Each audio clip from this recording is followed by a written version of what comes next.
प्यारे बच्चों, आप सभी का स्वागत है फिर से एक नए वीडियो में। क्लास 12 का मॉडल पेपर आ गया है। आप लोग देख लीजिए कि कैसा कैसा क्वेश्चन पूछा गया है। तो क्वेश्चन नंबर 1 में आप लोग देख लीजिए क्या दिया गया है। क्वेश्चन नंबर 1 में पूछा गया है कि भारतीय पुरातत्व का पिता किसे कहा जाता है। मतलब भारतीय पुरातत्व का पिता किसे कहा जाता है। तो इसका जो राइट आंसर हो जाएगा, ये हो जाएगा अलेक्जेंडर कनिंघम। बौद्ध और जैन ग्रंथ में कितने महाजनपद का उल्लेख है। बौद्ध और जैन धर्म में कितने महाजनपदों का उल्लेख है। तो इसका जो राइट आंसर हो जाएगा वो 16 महाजनपदों का उल्लेख है। अपने स्वयं के खर्चे से सुदर्शन झील के मरम्मत किसने कराए। मतलब अपना पैसा से किसने इस झील का मरम्मत कराया था। तो ये क्या था, रुद्र दामन ने करवाया था। रुद्र दामन। तो ऑप्शन नंबर बी इसका राइट आंसर। मानव के संपूर्ण जीवन को कितने भागों में बांटा गया। मतलब मानव का संपूर्ण जीवन है वो कितने भागों में बांटा गया। तो इसका राइट आंसर हो जाएगा वो 4 भागों में बांटा गया है। गौतम बुद्ध ने अपना पहला उपदेश किस स्थान पर दिया। मतलब जो गौतम बुद्ध है उसने अपना पहला उपदेश किस स्थान पर दिया। तो गौतम बुद्ध ने अपना पहला उपदेश सारनाथ पे दिया, जो ऑप्शन नंबर बी में दिया गया है। इबिन बतूता ने किस पुस्तक की रचना की है। जो इबिन बतूता है उसने किस पुस्तक की रचना की थी। तो इबिन बतूता ने रहीला की रचना की थी। और ये भी पूछा जा सकता है कि अल-बरूनी ने किस बुक की रचना की थी। तो ये हो जाएगा किताबुल हिंद। अल-बरूनी से आप लोग याद रखना है किताबुल हिंद। तो ऑप्शन नंबर क्वेश्चन नंबर 7 में पूछा गया है कि पदावत किसकी रचना है। पद्मावत किसकी रचना है। तो इसका राइट आंसर हो जाएगा वो मौलिक मोहम्मद जायसी का हो जाएगा, जो ऑप्शन नंबर बी डी में दिया गया है। तालीकोट का युद्ध कब हुआ। मतलब जो तालीकोटा का युद्ध कब हुआ। तो ऑप्शन नंबर ए में दिया गया है 1526 ईस्वी। ऑप्शन नंबर बी में 1556। ऑप्शन नंबर सी में 1565। ऑप्शन डी में 1575। जो तालीकोट का युद्ध हुआ था ये हुआ था 1565 में हुआ था। आप लोग इसको याद रखना है। विजयनगर का किस राज ने के साथ हमेशा संघर्ष चलता है। मतलब किससे विजयनगर के राज के साथ हमेशा संघर्ष चलता है। तो इसका भी राइट जो आंसर हो जाएगा वो बहमनी साम्राज्य से। मुगल कालीन ऐतिहासिक स्रोतों में शामिल थी। जो मुगल कालीन ऐतिहासिक स्रोतों में क्या क्या शामिल थी। तो इसका राइट आंसर हो जाएगा वो ऐतिहासिक ग्रंथ भी था और सरकारी तथा गैर सरकारी दस्तावेज भी था। ऑप्शन बी भी, ऑप्शन सी भी, उस क्लांस में बनी इमारतें एवं राजमार्ग। और ऑप्शन नंबर डी इसका राइट आंसर हो जाएगा।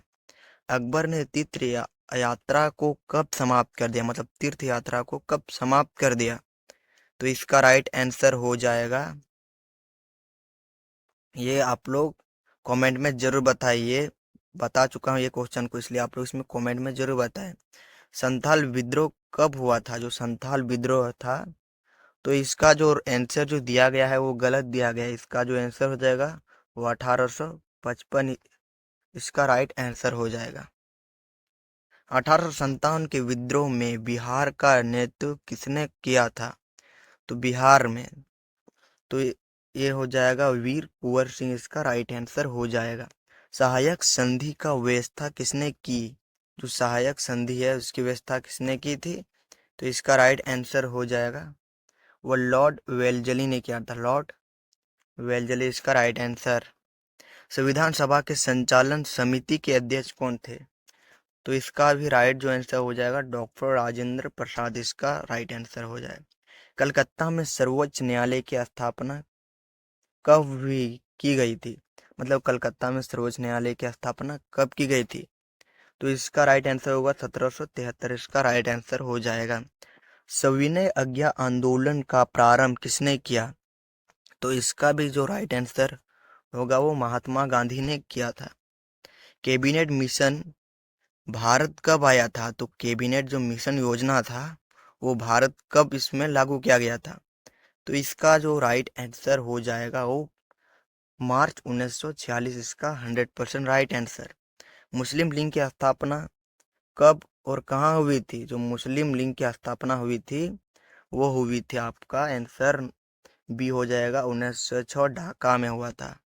भारत में कितनी रियासतें थी? जो भारत था उसमें कितने रियासतें थी? तो भारत में कुल था 1562 था, ठीक है, रियासतों। गुरु नानक का जन्म कब हुआ था? जो गुरु नानक है उसका जन्म कब हुआ था? तो गुरु नानक का भी जन्म 1469 ईस्वी में हुआ था। किस यात्री को मध्यकालीन यात्री का सरताज कहा गया? मध्यकालीन, जो मध्यकालीन का सरताज कहा गया, कौन यात्री था? तो ये था मार्को पोलो था। मार्को पोलो को मध्यकालीन यात्री कहा जाता था। पुराणों की संख्या कितनी है? जो पुराणों है तो पुराणों की भी संख्या 18 है, और कुरानों की भी पूछा जा सकता है तो कुरानों की भी संख्या 18 है। आप लोग इसको याद रखना। महाभारत के फारसी अनुवाद का नाम क्या है? जो महाभारत में फारसी से उसको क्या बोलेंगे महाभारत को? वो रजमानामा। इसका ऑप्शन नंबर को इसका राइट आंसर हो जाएगा। हड़प्पा किस नदी के किनारे स्थित है? जो हड़प्पा है, ये क्वेश्चन 2025 में आ ही रहा है और आएगा ही। इसका राइट आंसर हो जाएगा ये रावी नदी पर है। पीर का अर्थ क्या होता है? तो पीर है वो, पीर का अर्थ 26 में पूछा गया है, तो ये हो जाएगा, पीर का अर्थ होता है गुरु होता है। बारबोसा कहाँ के यात्री थे? जो बारबोसा थे वो कहाँ के यात्री थे, ये पूछा गया है। तो ऑप्शन नंबर को में दिया गया है इटली, ऑप्शन ख में पुर्तगाल, ऑप्शन सी में रूस, ऑप्शन डी में फ्रांस। जो बारबोसा जो था वो था, आपका आंसर हो जाएगा फ्रांस से था। पांचवी रिपोर्ट ब्रिटिश संसद के पेश में की गई थी, तो इसका राइट आंसर आप लोग कमेंट में जरूर बताइए। ये आपके लिए है ये क्वेश्चन 28 नंबर का।